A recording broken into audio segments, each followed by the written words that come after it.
دا مقروض قرضدار صحیح صحیح چې په د باندې قرض دی اگر چې دې سپید پوش دی ښکلي سپینې کپړې اغوستي وي ځمکه مکه هم شته لږه ډېره چاته خپل عالم نه وي چا ته خپل علم نه وي په د باندې زکات کېږي بل داسې مقروض دی چې هغه قرض پردی ځان سره ساتي ته نه زکات اخلي خو په قرض کې نه ورکوي نو داسې سړي په خپله مور په دې بوز لاس نیولې چې چا پې قرض دی وایي بهي دا واله دی زما مخکې ورکړه ځکه بعضې سړی ته به زکات ورکوي ولا به چې دې د قرض نه خلاصي غم پشای غم پشای نو هغې په نورو مسلو کې ولګوي او هغه قرض نه ورکوي په هغې د خلکو نه چې کوم دې پیسې دي د قرضدارو باندې کېږي و دې خبرو لږ لحاظ پکار دی مجاهدین او طلبا د دین په دې باندې چې کوم دی زکات لګولی شي او قرآن چې تاسو ولې ورکولی شي او په دې کې اخري مسافر دی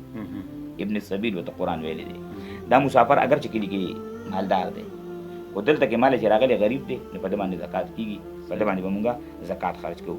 دې طریقې سره انشاءالله چې مونږ د دې کسانو باندې پیسې ولګو دا مو ته الله خو ولي دي نو زما هغه مال به په صحیح ځای باندې ولګي او مال به الله دې ډېرې باندې راکړي دې کې یو خبره ستاسو نوټس ته راولم دا علما وایي چې دا زکات ورکوونکي محتاج دی او که زکات اخیستونکي محتاج دا پکې یو نقطه پکې راغله اهم خبره ده نو دې کې فقها وایي چې دا زکات ورکوونکي محتاج دی زکات اخیستونکي نه دی محتاج او چې دلته نه شو قبول کړي نه قبول کړي وکړه دلته کې ما ټول کې چې ډېر مالدار خلک پیدا کی او ما دې زکات به ورکوي مانکوټ سره ته به هېږي بلندرې ته به وي د دې وجې نه دا ته قسم نه دي ما سره خوا کې شته نو مال ځان نه دي خلاصول پکار په طریقې چې زه مطمئن شم سره زکات ورکم چې زما زکات په ځای باندې ولګي لکه دې کې یو مثال دی انشاءالله تاسو بیانوم اوس به راشي نو پای کې د دې خبرې ذکر شته وي په دې کې اتمه خبره دا زکات چې مونږ ادا کوو نو دې سره به د یو څلورو خبرو لحاظ کوو صحیح او دا څلور وړه خبرې قرآن سوره بقره درېمه سپاره په هغې کې بیان کړي دي چې دا به څو شرطونو سره ورکوو الله تعالی فرمایي آیت نمبر 264 او 267 کې مونږ ته داسې وي لا تبطلوا صدقاتکم بالمن والاذى خپلې صدقې په من احسان زبازلو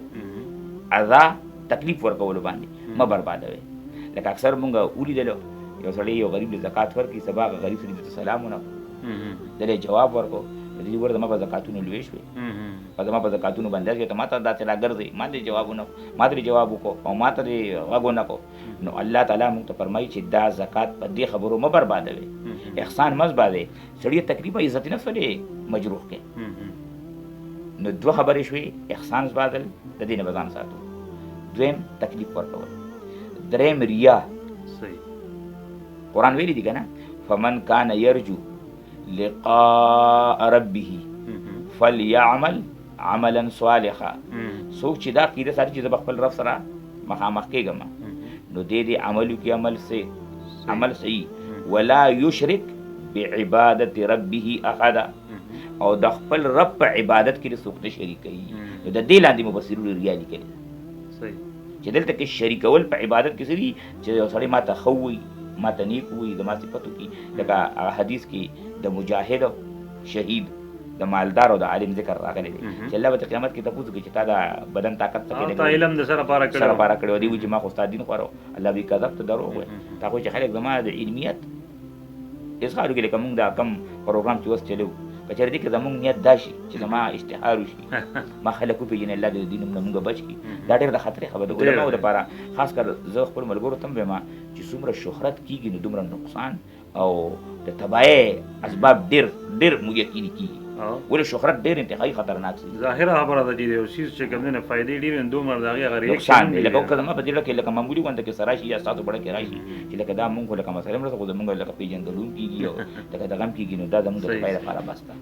په دې بیان باندې مونږ نه خلاصېږو موږ چې خلکو ته سره دو په دې نه خلاصېږو بیا نو الله دې موږ د ریاکارۍ نمود نمایش نه وساتي د زکات ورکوونکي لپاره درېیمه خبره څه ده هغه د ریاکارۍ نه ځان ساتل او څلورمه خبره چې هغه کېږي معاشره کې کېږي درمز کې ترېشلو شو نو چې دا کم غنم لاندې پرېوځي هغه سړی جدا بوجۍ کې غونډي د خاورو ډکو د هغې بوسو ډکو او هغه بیا په زکات کې ورکوي نو قرآن ویلي ولا تیمموا الخبیث قصد مه کوئ د ردي څیز کاره څیز د الله په نوم باندې ورکوي چې کم پاک دی دغه چې کم څښا دی ځان له کور ته بوجۍ کې واچوه سر وډه ورکړه بل څه ورکړه ځان له پاک کا غریب له چې ورکوي نو غریب له پاک او کاره څیز ورکړه دا څلور شرطونه سورې بقره کې الله تعالی د انفاق کوونکو لپاره بیان کړی دي چې کچې ستا په انفاق کې په لکونو روپو انفاق دی کو خو من اذا ریا او ردی سي دا بګی داخلي نو ګوره زکات پر بیا ګوره نیمګړی وي صحیح. او کې دي چې راځي کې د الله او ما دې راځي چې ماته قبول نه لري لکه دا غوډي والله واقعا راځي چې یو دکاندار نه سودا کوله او هغه پیسې یې کوټه ورکړي چې هغه کوټه هغه ته داسې واپس راوړي دا هغه به وښه شروع ورده خلکو الله سپیو مګل چې هغه راپورته کړو دا خطر خبره نه و هغه نه پدې نه خبر شوی چې دا کلمات را پیسې واپس راوړدولې نو ماته د الله عدالت را یاد شو چې سبا میدان محشر کې زما اعمال الله تعالی ماته داسې واپس راوړي ماته یو نه قبول چې زما بس کې پیتی دغه به وښه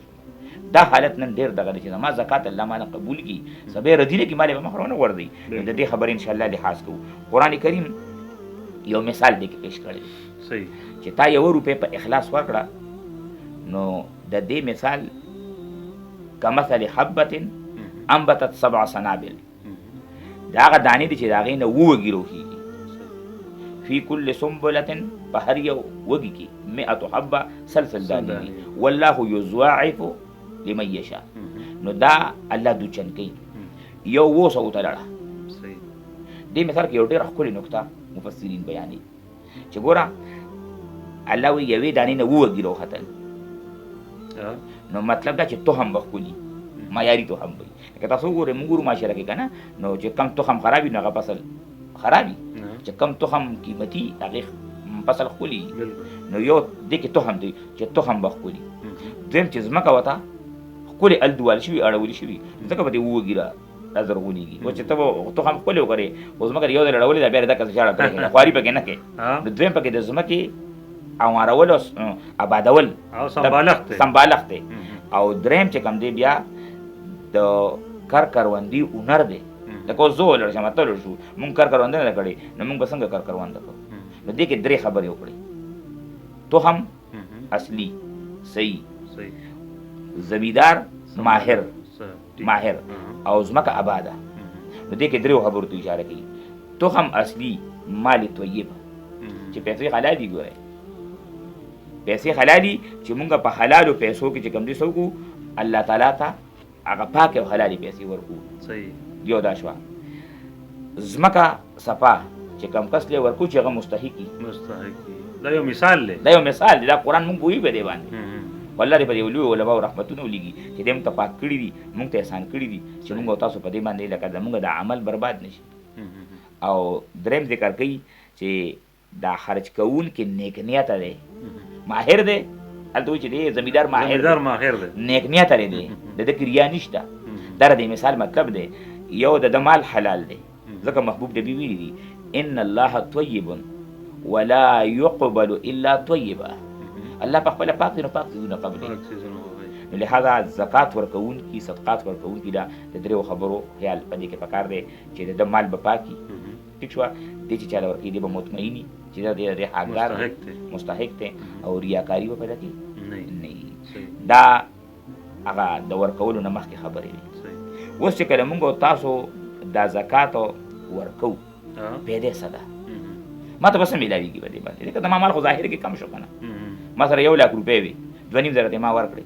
نو مثلا 2.5 کم شوي کنه او حالانکه قران الله تعالی فرمایي ويربي الصدقات الله د صدقو پیسې سیوا کوي او په ظاهر کې دا کمیږي نو دې کې برکت دی په دې لګو پیسو باندې به الله ستاسو ډېری مسلې حل کوي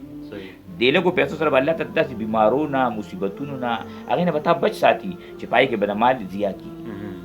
دې نه به الله بچ ساتي نو دې کې سوره بقره کې لکه مکه کم مثال پیش کو چې د یو دانې نه 2 ګیلو ختل د دې نه غټ فضیلت بل دي چې 1 روپۍ په وسو الله قبول کړه مونږه دا مدرسه جمعات دا چې تاسو کوم ځای کې موجود یې دی وخت مونږ سره دا چې مونږ سره کوم ملګرو په دې کې مالی تعاون کړی دی نو هغوی مونږ ته په یقین سره دا خبره کړې ده چې دلته مونږ په دې جمعات یا دې مدرسې کې تاسو د څومره پیسې درکړي دي نو په هغه ورځ باندې ماښام نه مخکې الله مونږ د هغې ډبل او د هغې ترپل د هغې زیاتې بدلې مونږ الله راکړي دي یو د دې نه لوی فضیلت بل دي چې یو په اوس الله تعالی قبلي بل الله تعالی د دې خرج کوونکو باره کې یو عجیب فضیلت بیان کړی او حالانکه دا مسله مونږ ته موجود ده چې زه مړ کېږم اکثر تاسو به دا تپوس درته چاتی لیے چې د اخر وخت کې نظر په جړا شي خیال هم کړی دی د دې ولې جاړي صحابه خو چې داسې حالت ته ورسېدل که نه نو هغوی به خوشحالېدل لکه بلال صاحب دغه حالت کې سترګې لګې وغوړېدې د بیبي په مخ باندې اوښکې ولیدې نو ته په دې خفه کېږې چې ما کوم تکلیفونه د الله د دین لپاره تېر کړي دي هغه بدلې مقاماتو ته نږدې شوی ما منزل ته ورسېدل منزل ته جاړې نو هغه خلک هغوی به خوشحالېدل او موږ نن جاړو دا ولې جاړو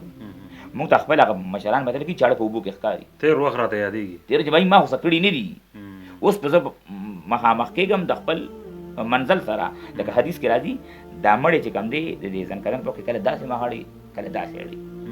نو دا خلک وایي مور وایي ما ته یې وکتله هیلې کې او ورور یې وایي ما ته یې وکتل دا دې ته نه ګوري دا دې چې مخ یو خوا بل خوا اړوي نو چې دې خوا دې وګوري نو د بد اعمالو ته ملایک داسې کي نو دې د هغې نه مخ وتښتي دې طرف ته کي نو داسې کي ورته دا مخ دې د هغې نه اړوي او په دې کې د دې غریب ساه وکړي مو خپله زموږ دې علاقه کې خاص کر زموږ په کلي کې د یو مشر تپوس ته ملګري لاړل نو هغه داسې په ژړا شو نو هغه نور زخم را سره نشته خو په دې را سره فکر چې را زامن به مې دا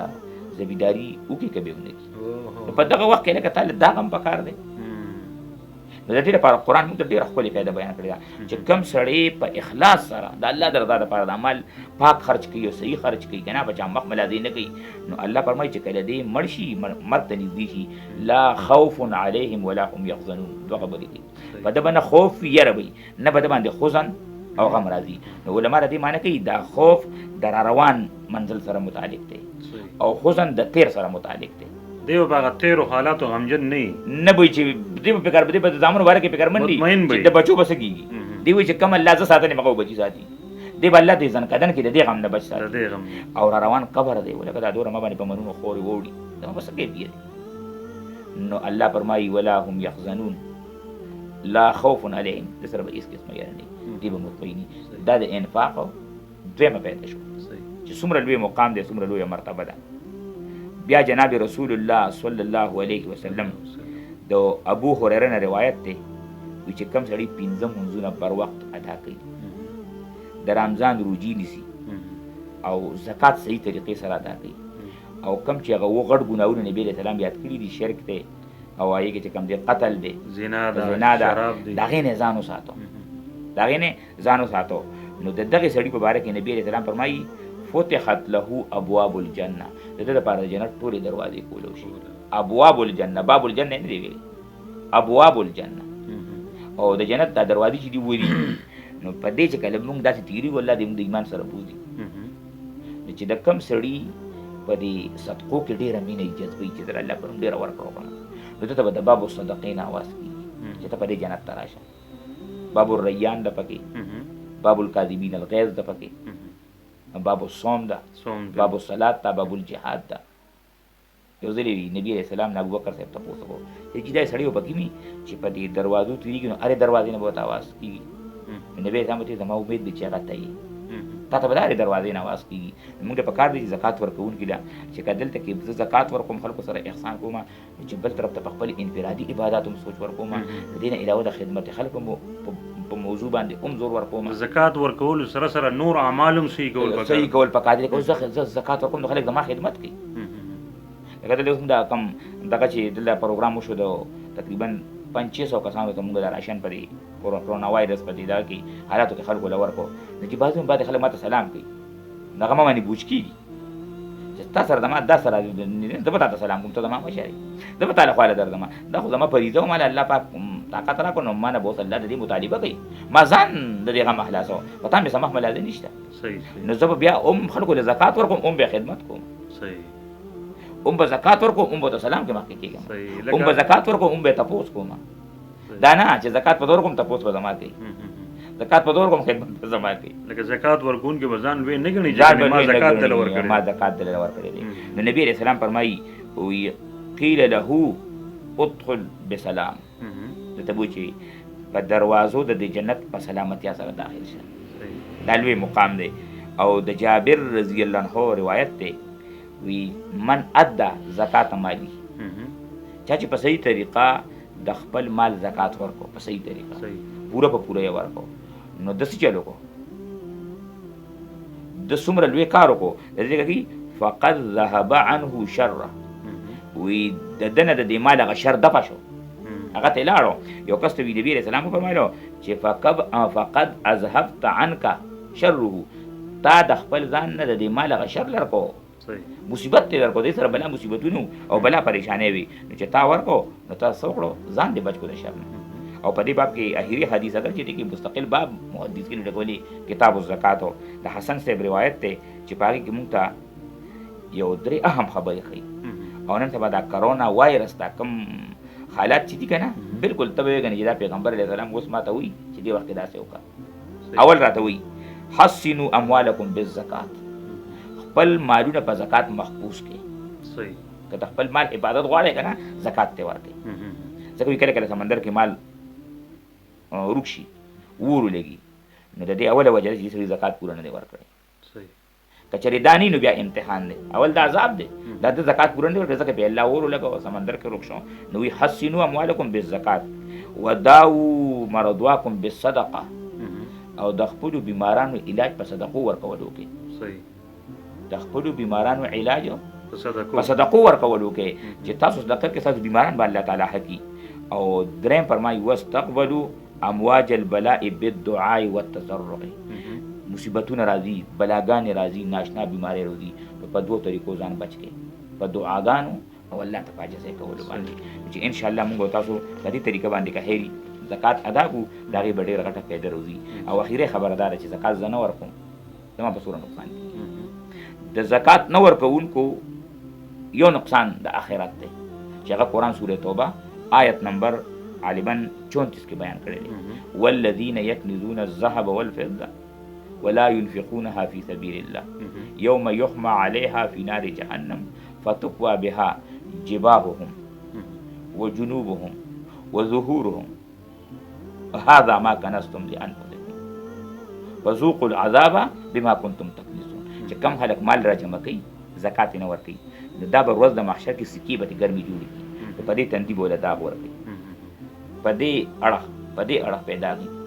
د شر طرف نه په دې سکو باندې دا الله دې موږ دې نه بچ کی نو زکات نه ورکون کې دینن سوچو کی چې تباہی لغون ته کې ګرم کی نو لاستي فکر چې دا تب برداشت کولی شي نو کچره دینن زکات نه ورګي نو سبا میدان محشر کې بدل د قایدی د پیسې د ټول بس کیږي او د لو پیداونه ورګي بل حدیث مبارک کې راځي ابو هريره سے فرمایي چې دا زکات نه ورکون کې چې دا اعمال چې دینه به یو غنجي مار جوړ شي په قیامت کې او دې به مخاغستی تر دې چې دی به ونی وي او د درا غوته بنوړې کې خپل د به وردن نه بل حدیث مبارک کې راځي دا غالبا چې د حضرت جابر روایت ته چې د دین د غنجي مار جوړې مړنه بتوشي دا وخت کې نه دی دا بول راټین کی او رابح کې چې څومره زور پاره کې الله چوي او ټک پاور کې دی بچی دا مار بوته وي زمار همار نه انا مالک و کنزک دستاغه د دنیا غ مال او خزانه یم چې تاج ما کولم او زکات نه ورکو ادي برا چغي وي او د سره بدک خبري دغه معاملې به سره کیږي د بوریدار نه روایت ته چې کم قوم زکات صحیح نه ورکي صحیح د پدی باندې قات سادي الله راولي وګوره زکات پس نه ورکوما زکات پته نه ورکي خو اثر به پټول انسانانو باندې کیږي قاصری سره په ما پتا باندې راځي ټول بر سره متاثر کیږي ځکه د بعضی تفاسیر لیکلي دي ځان یو مرغه ده چې کله د انسان بدعملي زیات شي نو د بدعملو د وجې نه د ځانې بچي په جاله کې وچی الله د انسان د بدو اعمالو په وجه باندې د ځانې بچي په جاله کې وچی او په دې غرونو کې ځناور دي چې په چینو باندې چې په بور کال سره گزار کې قطن نه راځي انسانانو خپل چې دغه چینی وچی شي دې په دې کټانو باندې کې د مخوک اسمان ته برکی په خپل زبانه حال سره یا الله باران او چې کله باران اونشي نو دی وی یا الله لعنت اولېږي پاک سړي باندې چې چا د عمل د وجه نه باران چې کم دی هغه باندې قران دا ذکر کړی دی ويلعنهم اللاعنون مفسرین په دغه باندې ویلي سوره بقره دمه پاره کې دا د زکات صحیح طریقې سره د نه ادا کولو سزا ده او په دې کې اخیری حدیث د سیدنا عائشه رضی الله عنها دی چې هغه سره سکالی نبی علیہ السلام ویل نو ته یا عائشه داسې ما هذا هغه ویل دا خو مکاری دي تاسو ته ځان سمبالو تاسو ته ځان خپل کوم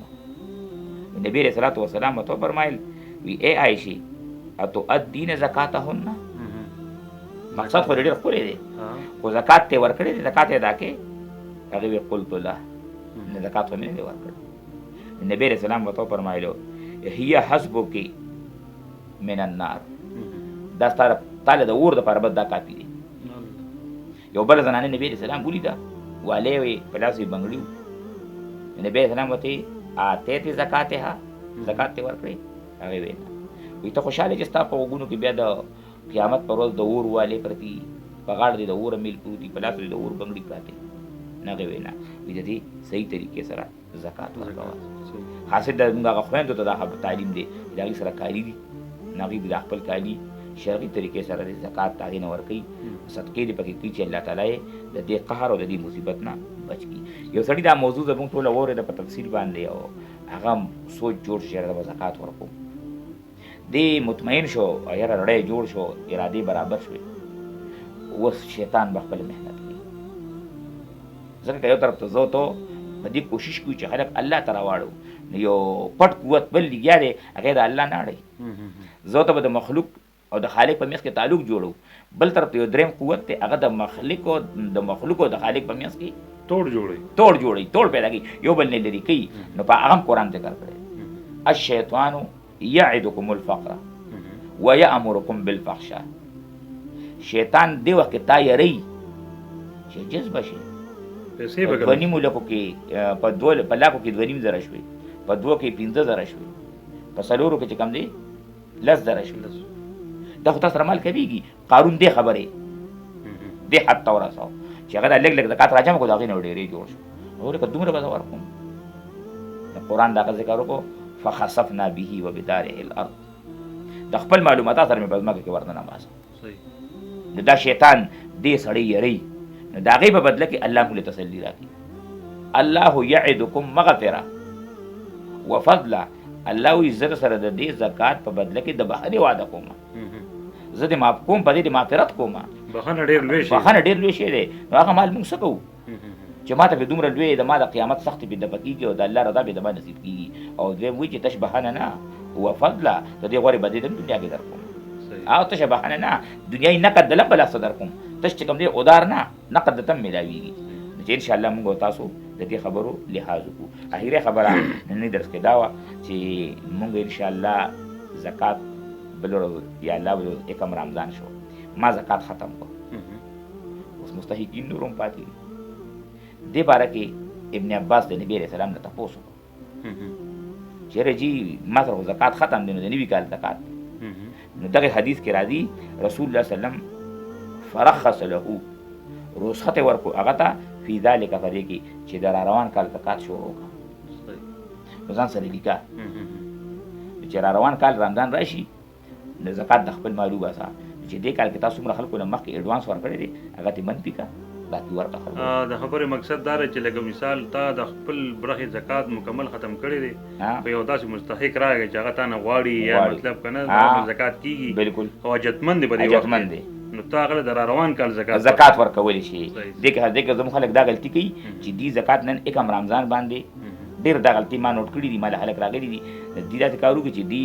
نن یکم رمضان دی نو دې ټول زکات ختم نه کړي دې ته څه پرېږدي سبا ته پرېږدي دې یاره پته نه کېږي که سبا اختر له څوک راشي دا طریقه غلطه ده دا خو په نوي کال کې داخل شو دا خو نوي کال کې دا اوس نننۍ زکات به نن سره ختمې اوس که سبا دا پیسې دا ته اوس تا له مرګ راغی ستا بچو ته پته نشته زموږ علماو دوی کې ډېر احتیاط کوي شفیع رحمه الله به چې کله به هغه له طلباو خادمانو ډوډۍ راوړه نو هغه به ورته وي لوښي به زه روړی د ما له کمرې نه د چې کوم کې روټۍ راوړه دا به زه روړی نو یو ځل طلبه وایي چې دا خو چې دومره خټه خبره نه ده خادم وي تاسو به دې ولې خفه کېږئ وایي په دې زه ځکه خفه کېږم چې دلته کې ما سره کوم لوښي پراته دي که نه نو دا زما ملکیت دی نو زما د مرګ نه پس به زما بچي دا میراث کې تقسیموي اوس که د لنګر لوښی دلته کې ایثار شو او ما له دې وخت کې مرګ راغی زه وپات شوم نو زما ورثاو ته خو پته نه وي نو زما په ملکیت کې حساب نشي نو هغه به هغې تقسیم کړي هغه به د مدرسې هغه به د لنګري چې دا زکات زه ورنه کړم ما سره پروت دی ما له एकदम مرګ راغی زما وارثان به چې کوم دی ولیږي هغې به یې په خپل مال کې راکړي او حالانکې هغه به د خدای الله تعالی دې موږ له په دې خبرې فهم او پوهې نصیب کړي او الله دې د هر مالدار سره د هر صاحب استطاعت سړي سره د لاندې طبقې د کمزور ورونو مسلمانانو د د هغې چې کوم دی د خدمت جذبه جوړه کړي. او بیا پکې دا یو خبر ځان سره یادول پکار دي، دا پکې را لازم دي چې خپل د رشته دار دی غریب دی او هغه له زکات ورکړو، پای کې دوه پیدا وشو، یو سره رشته داري وپالل شو، یو زکات وشو. نو رشته دار غریب لم ورکوي، دا علما او غریبانو لم زکات ورکوي، پای کې دوه پیدا کیږي، یو د عالم زکات ادا شو غریب مستحق عالم ته، او دویم د دین تقویت او د دین مضبوطیا وشو. چې ان شاء الله دې خبرو باندې خاص کوو. واخر الدعوانا ان الحمد لله رب العالمین. ډېره مننه مولوي صاحب، موږ ته ډېرې ګټورې خبرې وکړې. الله دې دا ستاسو چې کوم دی نو په آخرت کې په کار کړي او الله دې جزای خیر درکړي. ګرانو کتونکو، دا ویډیو تاسو په یوټیوب باندې په اسلامیک ورلد اف دنک چینل باندې کتلی شئ، او دا شان نورې د مسایلو ویډیوز به انشاءالله تاسو سره موږ وخت په شریکو. او زموږ مقصد دا دی چې څه نه څه طریقې سره زموږ مسلمانانو وروڼو ته فایده حاصله شي او هغې د دې مسایلو نه خبر شي. که چېرې تاسو غواړئ چې موږ په دې موضوع باندې په خبرې اترې وکړو، نو تاسو موږ ته خپله موضوع په کمنټس کې ولیکئ، په دغه نمبر باندې راولېږئ کوم چې په واتساپ نمبر په سکرین باندې راځي. د مولوي صاحب سره ډایرکټ رابطه وکړئ او انشاءالله دا پروګرام به موږ وخت په جاري ساتو. موږ په دواګانو کې یاد ساتئ. والسلام.